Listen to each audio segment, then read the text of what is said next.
Last year, I made a video with my outlook for the real estate market in 2024. In this video, we're going to see just how right and mostly wrong I was. And I'm going to double down and do it all over again for 2025. This is Durham Region's real estate market in review and my predictions for what's going to happen this year. My name is Jessie McClellan and I'm a realtor here in Oshawa, Ontario with the Lisa Abbott team. If you want to stay up to date on everything happening in our real estate market, especially here in Durham Region, then join our community and subscribe to the channel. And if you have any questions about buying or selling a home in Durham Region or the surrounding areas in 2025, you can book a call with me at a time that works best for you using the link in the description. Before I get too deep into this video, I just wanted to mention that this is more or less just for fun. This is not financial advice. There are so many other external factors that come into play and shape our ever-changing real estate market, and unfortunately, I do not have a crystal ball and cannot predict the future. So please make sure that you are taking any predictions that you're hearing from any sources for what they are, which is a guess, and make your buying and selling decisions based on your family's needs, when it makes sense for you and your family,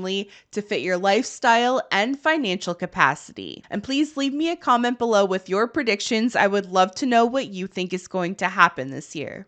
Starting off with my market outlook for 2024, here's what I thought would happen. I expected prices and activity to pick up in the spring. Not a wild prediction by any stretch, but I did guess that it wouldn't be to the same extent that we saw in 2023. And in 2024, we did see a spring market bump, but with a lower sales volume and a lower bump in home prices than we saw in 2023. A roughly $60,000 difference from January to the peak in June of 2024, as opposed to the over $100,000 difference in 2023. I also said I had difficulty seeing a scenario where rates drop and prices also drop over a long period of time, so I expected small rate cuts in Q3 or Q4 and nothing back to back. Well, pretty much the opposite of that happened. Though the majority of rate cuts did come in Q3 and Q4, we had rate cuts at 5 announcements in a row, with the last 2 being larger 0.5% cuts, bringing us from a 5% overnight rate down to a 3.25% overnight rate. So what did that do to home prices? If we look at the average sale price for Durham Region, in 2023, we had an average price for the whole year of $936,023. And in 2024, the average sale price for Durham Region was $922,161. Only a roughly 1.5% drop overall from 2023 to 2024. And the market has continued to trend towards a more normal and balanced market. Ever since the peak of the market in 2022, the percentage of homes that sell above list price has continued to decline. Every spring, we see a spike in the percentage of sales over asking price, and that's the busiest time of year, and we see these strategies shift towards listing homes low to generate multiple offers. But each year since 2022, that strategy has arguably become less and less effective. Since 2021, our sales volume has continued to decline and balance out.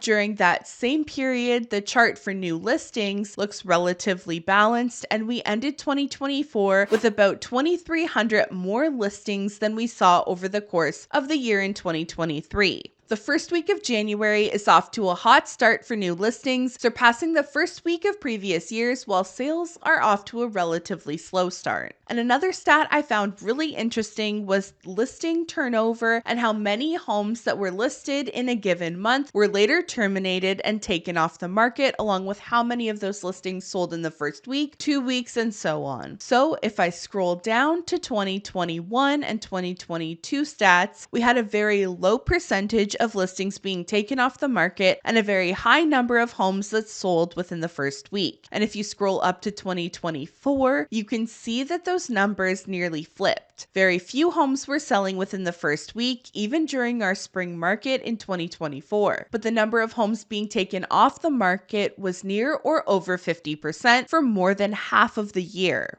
peaking in July with 60% of the listings eventually terminating and not selling. Now, having this many listings taken off of the market each month is not normal, but it is a result of our market adjusting and correcting over time. So with all of that said, here are my predictions for 2025. As I mentioned, the first week of January is off to a hot start for new listings, but sales are off to a relatively slow start according to the stats. As an agent who is actively showing buyers in the sub $700,000 price range, I will agree that it feels like we had a bunch of great options at the market recently, but sales haven't felt that slow. I booked 5 showings on a Tuesday for a Saturday appointment, and by Saturday, all 5 homes had either gotten a preemptive offer, been in multiple offers, or sold conditionally, even the one that had been in the market for over 60 days. Of course, that is the lower entry-level price point. I know it's crazy to say that, but that is a little bit more typical of our entry-level inventory.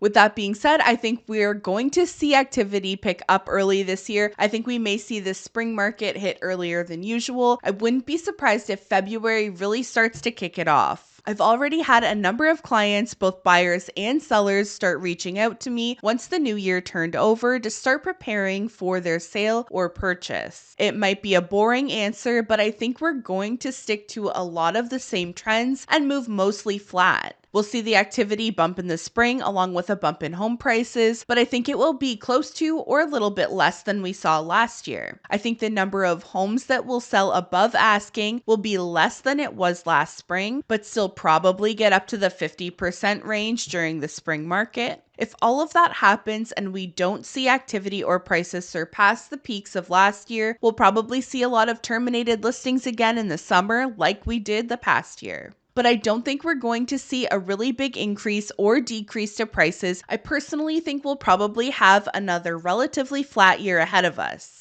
I still don't think we're going to see many rate cuts this year, maybe 2 or 3. I don't think we will or should go below 2.5%, but hey, I said something similar last year and I wasn't exactly spot on with that prediction. Rate cuts are a guessing game because we don't know what the data is going to show until closer to the announcement date. And again, so many external economic factors come into play. Don't forget to leave me a comment with your predictions for 2025. Do you think that we'll see prices start to rebound? Will the market continue to correct? Let me know how you feel. And if you've enjoyed this video, please hit the like button and subscribe to the channel to stay up to date on everything happening in our real estate market. Thank you so much for watching until the end. I hope you found this video interesting, and I'll see you in the next one next week. Bye.